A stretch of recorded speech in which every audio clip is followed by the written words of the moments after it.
good. High recommend.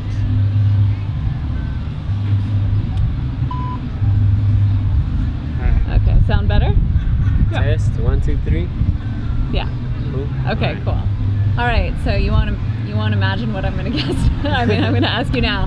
Where are we? So right now we are at South Park. It's a local community park in South Central Los Angeles, and it's on 51st and Avalon. And what is your connection to this area? Well, I grew up in this community about 3-4 blocks from here on 45th and Avalon.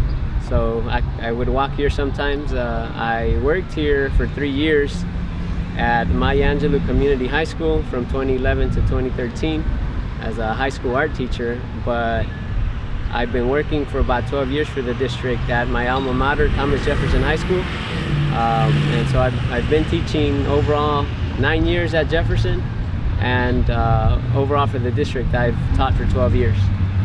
And what are you doing over here with what's happening next to us? So what's going on today is there's a Day of the Dead festival sponsored by Council District 9, and I was asked by Self-Help Graphics if I would be willing to set up an altar. And so, I mean, I've considered myself an artist since I was about 20 years old, and I started developing my work through the Day of the Dead culture. And so some of my earlier work focused on Day of the Dead, and so slowly but surely I've developed that work from Dia de los Muertos to now recognizing the familial and cultural knowledge of the students in our communities, as well as reflecting the social barriers that exist for communities of color. And what has your experience been of working with the students to create their sort of shoebox altars, and in this process of sort of teaching them maybe more in depth about Day of the Dead? Okay, so I mean, one of the philosophies I have in my classroom is to adopt the cultural knowledge that students bring into the classroom. I think a lot of times districts don't mandate that we not only acknowledge but recognize that students come to our classrooms with in-depth knowledge of what they do at home. And so some of these things that I introduce them to, like Dia de los Muertos, right? They know the basic celebration of it, right? We commemorate the dead, but I teach them a little bit more in depth about the elements that are included in Day of the Dead, some of the levels that exist in the altars, and historical perspective and analysis of how Dia de los Muertos is really a combination of Aztec tradition and Spanish tradition that came about colonization. And so we have a deep analysis of some of the celebrations of Day of the Dead and the use of skeletons and skulls through the work of Jose Guadalupe Posada. And so we cover a lot from using calaveras to make political cartoons, to learning about how the Mexican Revolution influenced some of that art as a form of resistance. And so now, right, in modern times, right, with our current president, I do push the idea of using creativity as a form of resistance, right? So telling our narratives, right, through our own perspectives and not through the Eurocentric perspectives that were taught in history books. And so I go into a deep analysis of history, knowledge, and the culture that exists outside of our classrooms.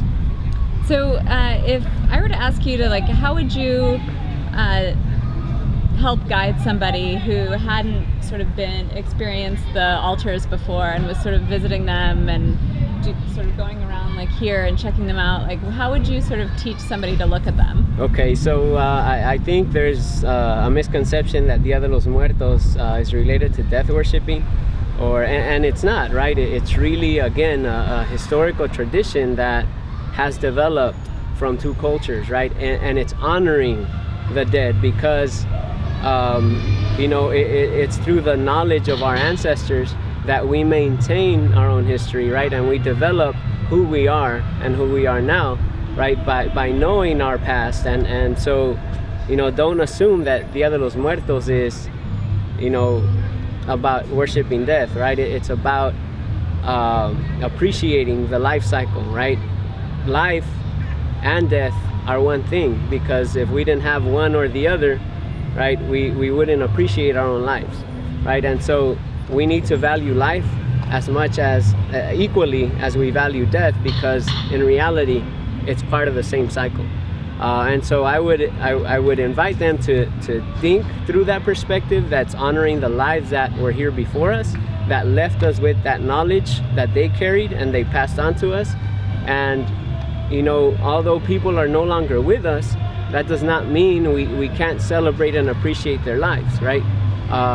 We live with that understanding that on Dia de los Muertos, which is November 2nd, the spirits come back for one day to be amongst us in the living world. And so we need to take advantage of that one day and set up their altars. They need to see themselves with the favorite things that they like doing, and really it's a time for family to rejoice that life, and it's a time to celebrate, right? It's not really a time to mourn, right? We mourn when people pass on, but we need to heal ourselves by celebrating their lives. Beautiful. And so how did you come to know Self-Help Graphics? So I've just been involved in the community through many events, a lot of Day of the Dead events, and I eventually, we crossed paths in the art community, and as an educator, I was asked to be part of the of one of their serigraph exhibits. And so I started by doing a serigraph related to student protests. And so I took one of the images one of the many images that I take of my students protesting, and so I turned that into a serigraph.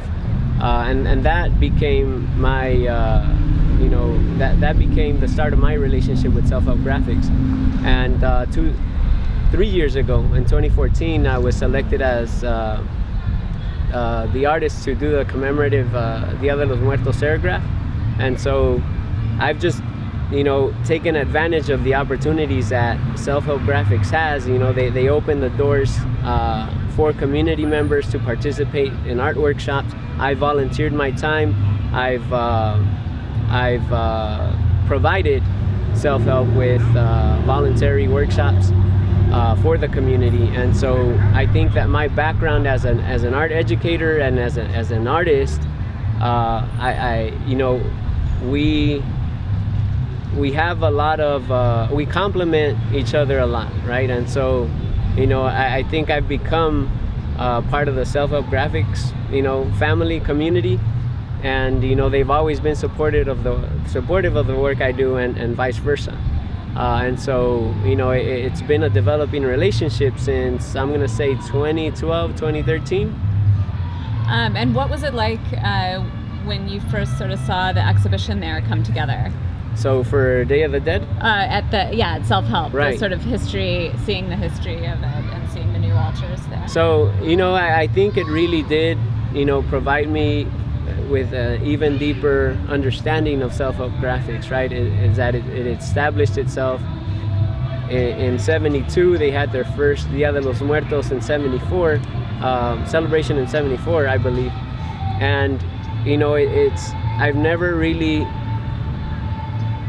understood or become knowledgeable of their history until I read the catalog, right? And so it just amazes me at how a nonprofit organization has really sustained, right, the Chicano community. It's sustained Chicano artists. It's developed, right, the Chicano art movement, and it's it's been a part of I'm gonna say the Chicano civil rights movement, because it became a resource for communities of color, and at the time it was based in East Los Angeles, but now they've reached out to other artists from across communities and other states, and even within the United States.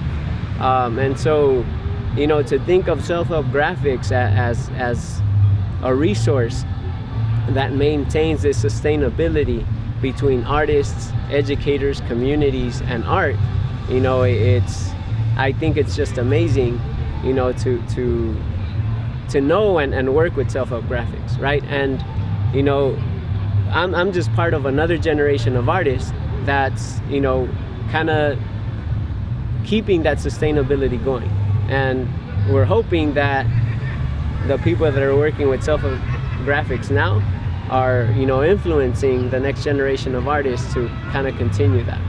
Awesome. Last question.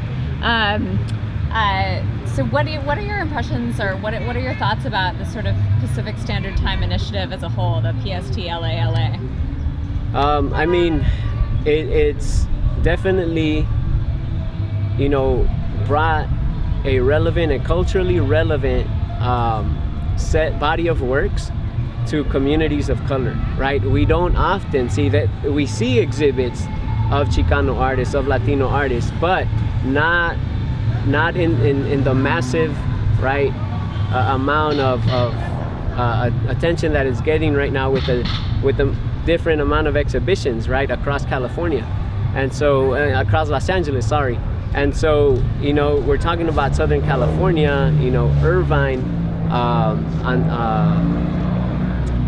Riverside, Santa Barbara, and it's expanding, right? It's extensive, and so to have that type of exposure, right, for communities of color, they're finally able to see in mass amounts, right, culturally relevant work that speaks to their own history, that speaks to their current circumstances, and if we're not using that in the classroom right now, then it's to me it's useless, right? So we need to connect what we're teaching in the classroom to what's going on out in the community, and I think Pacific Standard Time really tells a narrative through the perspective of Chicano artists that needs to be seen by the current generation of Latino students.